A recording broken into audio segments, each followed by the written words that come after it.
چلے آخر میں آ جاتے ہیں اپنے صحیح سبق کی طرف۔ یہ چیزیں تو ہمیں اس بات تک لے کر گئیں کہ یہ جو کلام جس سے آج میں نے آپ کے سامنے یہ حقائق رکھے، یہ واقعی کسی انسان کا گھڑا ہوا نہیں ہے، یہ کسی ایسی ذات کا ہے جس نے اس زمین اور آسمان کا نظام بنایا ہے۔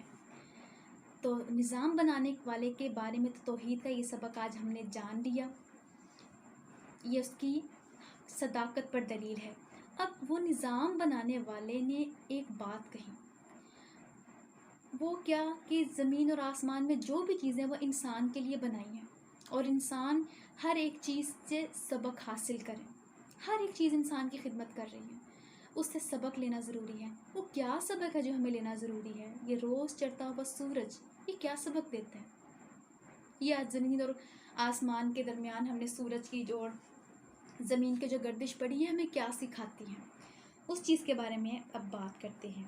تو جی، پہلی چیز ہم نے پڑھا کہ سورج اپنے ایکسس پر بھی گردش کرتا ہے اور اپنے مدار پر بھی گردش کرتا ہے، ایکسس اور آربٹ، محور اور مدار پر۔ یہ چیز ہمیں سبق دیتی ہے کہ انسان جس طرح یہ زمین گردش میں ہے، اسی طرح سے تمہیں بھی اپنا کام کرنا ہے، ٹھیک؟ اور ایک اور چیز واضح کرتی چلوں کہ یہ اسباق صرف انسانوں کے لیے نہیں ہے، ایک اور مخلوق بھی ہے جس کا انسانوں کے ساتھ امتحان ہو رہا ہے، اور وہ کون ہے؟ وہ جنات ہیں۔ دلیل آپ کو دیتی ہوں، اللہ تعالیٰ سورۃ الذاریات میں فرماتے ہیں وَمَا خَلَقْتُ الْجِنَّ وَالْإِنسَ إِلَّا لِيَعْبُدُونِ، میں نے نہیں پیدا کیا جن اور انس کو مگر میری عبادت کے لیے۔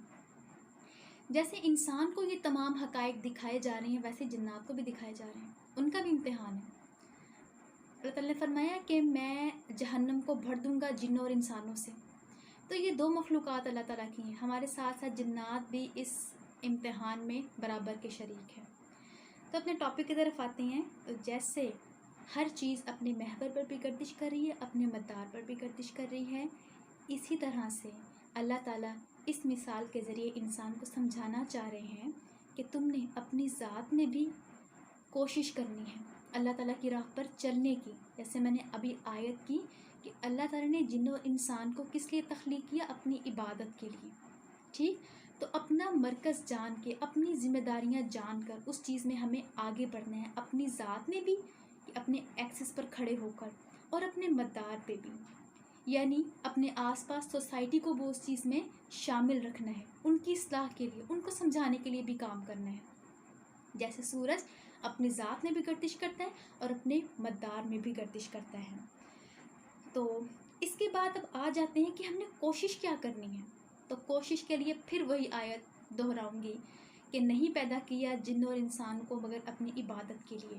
تو کوشش ہم نے کرنی ہے عبادت میں۔ اب جی عبادت کیا چیز ہے؟ ہمارے ہاں ایک بہت لمیٹڈ سا کانسیپٹ پایا جاتا ہے، نماز پڑھ لیجئے، روزہ رکھ لیں، قرآن پاک کی تلاوت کر لیں، یہ آپ کی عبادت ہو جائے گی۔ اصل میں عبادت کی ڈیفینیشن کیا ہے میں آپ کو بتاتی ہوں۔ عبادت ہر وہ کام ہے جو اللہ تعالیٰ کی رضا کے لیے ہم کریں، ہر وہ کام، کسی بھی لمحے جب ہم لوگ کسی کام کو اللہ تعالیٰ کی رضا کے ساتھ جوڑ لیتے ہیں، وہ چیز کیا کہلا دیتی ہے؟ وہ چیز عبادت بن جاتی ہے۔ مثال کے طور پر میں یہاں پر بیٹھی آپ کو لیکچر دے رہی ہوں، اگر میں قرآن پاک کانسیپٹ نہ بھی رکھوں، میں خالی آپ کو اس گیلیکسی کے بارے میں نالج دوں، لیکن نالج میں کیوں دے رہی ہوں کہ انسان کو پتہ چلے تاکہ وہ اس چیز کو جاننے کے قابل ہو۔ تو انسان قابل ہوگا، وہ کائنات میں غور و فکر کرے گا، تو اس چیز نے کس چیز سے جوڑ دیا؟ اللہ تعالیٰ سے جوڑ دیا، یہ بات عبادت بن گئی۔ اسی طرح سے آپ کسی کو کھانا کھلا رہی ہیں، لیکن اس کے پیچھے آپ کا کانسیپٹ کیا ہے کہ میں اللہ تعالیٰ کے رزق کو شیئر کر رہی ہوں، اللہ تعالیٰ راضی ہوتے ہیں، وہ بھی عبادت بن جائے گا۔